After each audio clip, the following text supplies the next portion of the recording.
Hello बच्चों, मैं आपको आज समझाने जा रहा हूँ एड्स के बारे में। एड्स की फुल फॉर्म बच्चों होती है acquired amino deficiency syndrome. Acquired मतलब उपार्जित, मतलब ये कोई जन्मजात रोग नहीं है। ये व्यक्ति के जीवन काल में किसी संक्रमित व्यक्ति से उपार्जित होता है। एड्स एक वायरल डिजीज़ है और यह HIV वायरस के कारण होता है, ह्यूमन इम्यूनो डेफिशिएंसी वायरस की फुल फॉर्म। और यह HIV वायरस रेट्रोवायरस के ग्रुप में आता है, जिसमें RNA जीनोम को ढकने वाला आवरण होता है। एड्स एड्स में संक्रमित व्यक्ति की प्रतिरक्षा में कमी हो जाती है, प्रतिरक्षा न्यूनता हो जाती है। एड्स के बारे में सबसे पहले 1981 में पता चला था और ये 25 वर्षों में पूरे विश्व में फैल गया।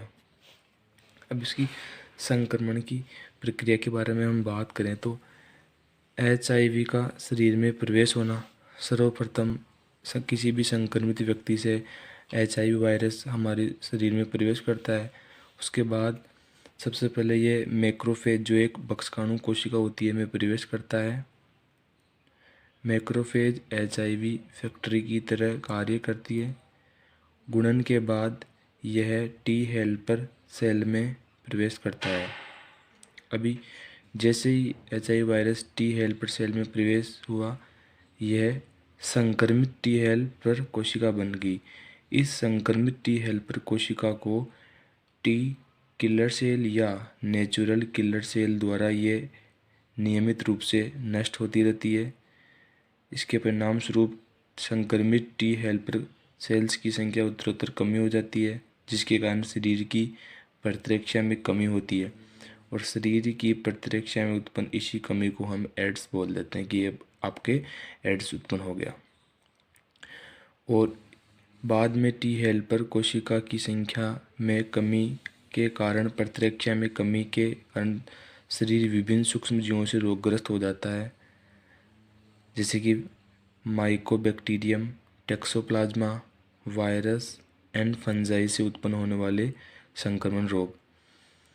प्रतिरक्षा जब नॉर्मल थी तब ये शरीर इन सूक्ष्म जीवों से अपनी सुरक्षा आसानी से कर लेता था, लेकिन जैसे टी हेल्पर सेल्स की संख्या में कमी आई, प्रतिरक्षा कम, तो हम जो नॉर्मल सूक्ष्म जीव हैं जिनसे हम आसानी से संक्रमित नहीं होते हैं, उनसे भी हम आसानी से संक्रमित हो जाते हैं।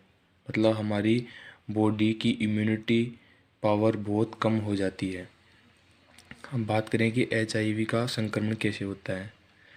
संक्रमित व्यक्ति के यौन संपर्क से, जब भी कोई भी संक्रमित व्यक्ति होता है उससे अपन सेक्सुअल संपर्क रखते हैं, तो संदूषित रक्त के आदान प्रदान से, संक्रमित व्यक्ति की यूज की हुई सुई से, चाहे वह ड्रग्स के लिए यूज की गई हो, और संक्रमित माँ से अपराध द्वारा उसके बच्चे में, एंड माँ से नवजात शिशु में कोलेस्ट्रम द्वारा, जो प्रथम दूध होता है जो माँ अपने शिशु को पिलाती है, उसको बोलते हैं कोलेस्ट्रम। तो कुल मिला के बात यह है कि HIV का संक्रमण अनजाने में नहीं फैलता। वो एक अलग बात है कि संक्रमित माँ से उस अपराध द्वारा उसके बच्चे में ये अनजाने से हो सकता है, माँ से नवजात शिशु में ये अनजाने से हो सकता है, लेकिन ऊपर वाले जो भी कारण है वो अनजाने में नहीं किए जा सकते हैं। तो इसका इलाज हमारे खुद के ही हाथों में है। अब देखो, उन लोगों में HIV का संक्रमण का चांस ज़्यादा होता है जो अनेक लोगों से सेक्स करते हैं, जो ड्रग्स सुई के माध्यम से लेते हैं, जिन्हें बार बार रक्त आदान प्रदान की ज़रूरत होती है। अतः ये अनजाने में नहीं फैलता है और इससे यह भी पता चलता है कि यह शरीर को केवल छूने या शरीर के संपर्क में आने से नहीं फैलता है, ओनली शरीर से स्रावित द्रवों से फैलता है। अतः शारीरिक एवं मनोवैज्ञानिक रूप से संक्रमित व्यक्ति को परिवार समाज से अलग न किया जाए। ऐसे तो है नहीं कि दूर से ही हवा से जैसे अभी कोरोना वायरस फैल रहा है उस तरह से ये HIV वायरस हवा में फैलता है, नहीं, ये केवल संक्रमित व्यक्ति से शरीर से जो भी स्रावित द्रव्य हैं उनसे फैलता है। तो ऐसे इनको है दृष्टि से नहीं देखना चाहिए। जो एड्स व्यक्ति हैं उनको अगर ऐसे देखा जाए, इसी वजह से तो जैसे समाज है ना, यही सब कुछ करवाता है।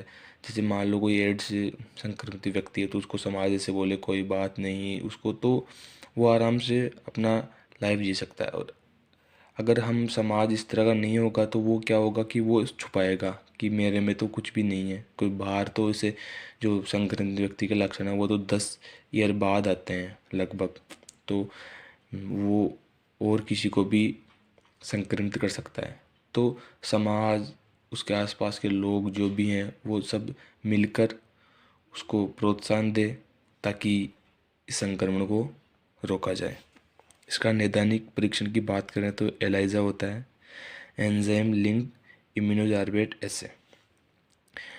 एड्स का बच्चों कोई उपचार नहीं है, क्योंकि ये वैसे देखें तो रोग ही नहीं है। ये तो प्रतिरक्षा की एक कमी हो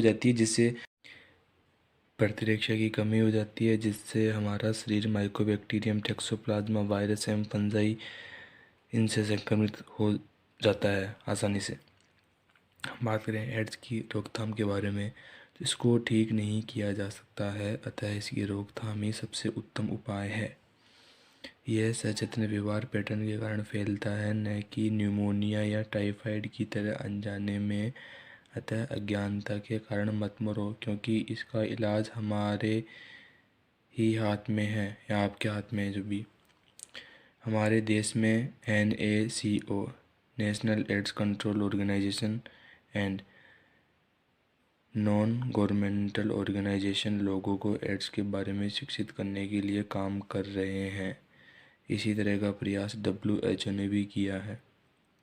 यह एक ऐसी व्याधि है जिसके फैलाव को व्यक्ति खुद, समाज एवं चिकित्सक वर्ग के सम्मिलित प्रयास से ही रोका जा सकता है। तो आप सभी को अगर वीडियो अच्छा लगा है तो प्लीज़ वीडियो को लाइक करें, चैनल को सब्सक्राइब करें एंड शेयर करें। धन्यवाद आप।